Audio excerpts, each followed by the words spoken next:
Hello everyone. Today we are going to discuss the next topic, and today's topic is use of brackets. Now we all know what are brackets.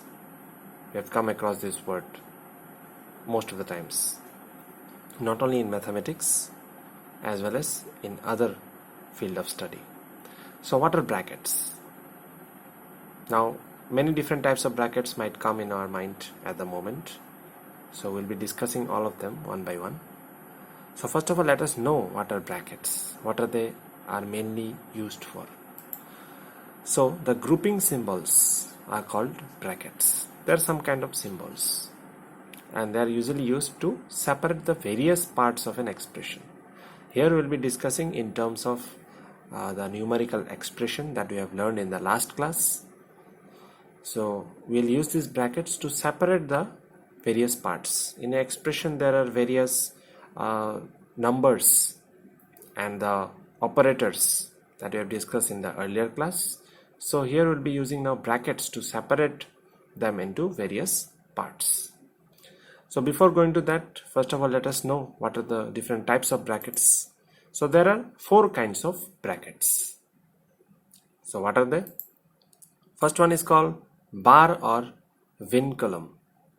So what does it look like? It looks like this. It is just a bar, a line above any number or any expression, just a bar. The next one is round brackets or small brackets. These are called round brackets or small brackets. You might have seen this quite often used. Next one is curly brackets or braces. These are called curly brackets or braces. You can see a little bit curly in nature, just like our hair, curly hairs. So these are curly brackets or braces. Then last one is square brackets or big brackets. These are square. You can see the shape is similar to the shape of a square if you join it. So they are called square brackets or big brackets.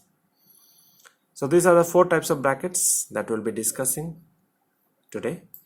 Now, while simplifying expression having brackets, the terms in the brackets are taken as independent units and we solve them separately. So whatever term, now what do you mean by term? You just think that whatever is inside the bracket, that is considered as one term. So there will be different brackets, and inside different brackets there will be different terms. So terms actually mean that there will be some numbers, along with it there will be some operators, say plus, minus, multiplication, division, whatever it is. So that part or that unit is called a term, and that will be considering as one single term, and will be operating on that singly, independently. Clear?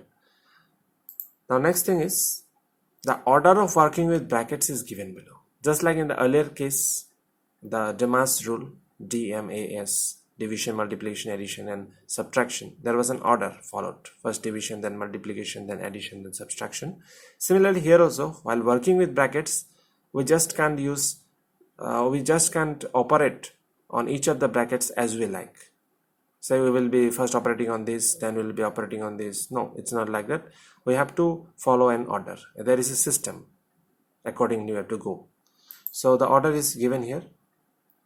First will come bar, then will come small brackets, then comes the curly brackets, and lastly comes the big brackets. So first of all, in the expression, first of all we will operate whatever term is there inside under this bar.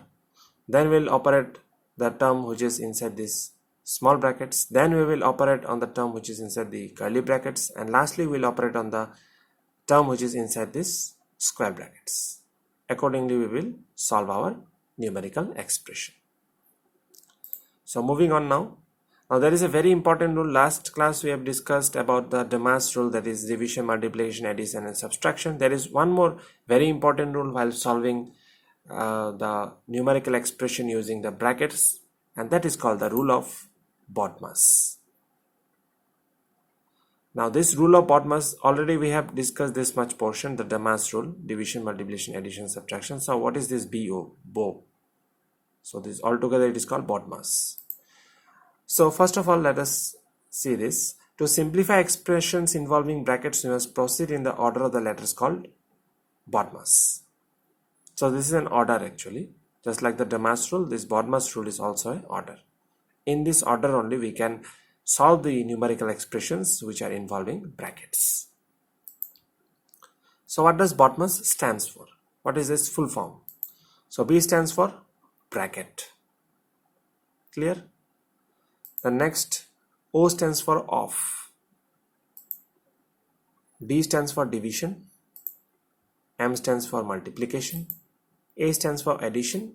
And S stands for subtraction. So these last four things are very common to you. You have already known it. Only these two things are new to you.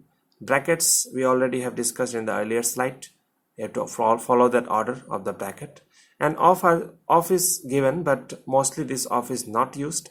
And if it is given off, this word off is used, so it will simply mean a multiplication. But generally in your course at the moment this thing is not used. But since this whole system follows an order, so this is the actual order. Clear?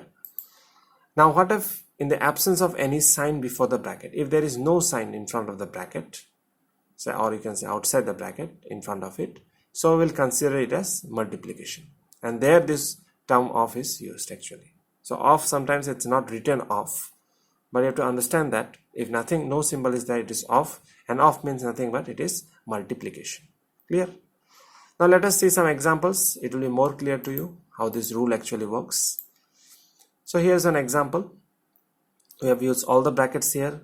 We have used the division and the subtraction operation here, operator actually, and now we have to do this simplification. And also there is a bar above 6 minus 2. So how to solve this solution? We have, now we will be explaining one by one.